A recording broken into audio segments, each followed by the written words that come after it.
Il y a des milliers d'années que les vêtements ne servent plus à se protéger du froid ou de la pluie et à préserver une supposée pudeur.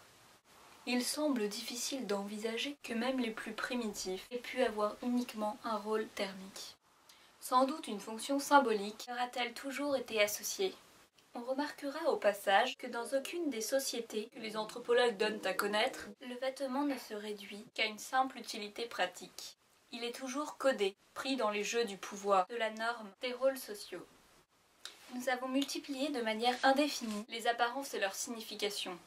Les vêtements parlent du lieu social et physique d'où l'on vient, des pouvoirs spécifiques qu'on exerce ou des dominations qu'on subit. Ils affichent la classe, le caractère, l'âge, l'emploi, le contre-emploi, la transgression, la soumission.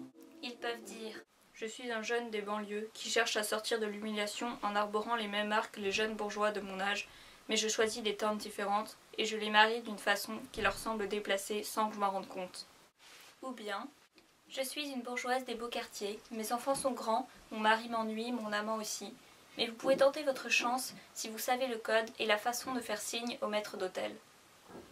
On peut faire l'expérience d'essayer des vêtements, non pour se les acheter, mais pour explorer des expériences inattendues. Au lieu de chercher comme d'habitude ce qui nous va, ce qui correspond à nos goûts, notre statut, notre stature, notre morphologie et notre imaginaire, essayons des vêtements incongrus. Trop jeune ou trop vieux, trop chic ou trop plouc, trop voyant ou trop sobre. Des fringues en tout cas toujours inadéquates, excessives, décalées, capables de nous faire sourire chaque fois que nous nous voyons ainsi attifés. Imaginons-nous comme ces silhouettes des jeux d'enfants dont on change l'habillement en ajustant à leurs épaules, au moyen de languettes en papier qui se rabattent en arrière, toutes sortes d'accoutrements disparates. Rêvons-nous en Barbie, en Ken. Efforçons-nous de nous voir en rocker, en diplomate, en commercial, en rappeur, en paysan, en charcutier, en graphiste, en chasseur de canards, en intello, en éboueur, en footballeur, en petit cadre. Chaque fois, nous composerons la vie qui va avec ces pièces de tissu. Manière de parler, façon de manger, domicile, loisirs, voyage.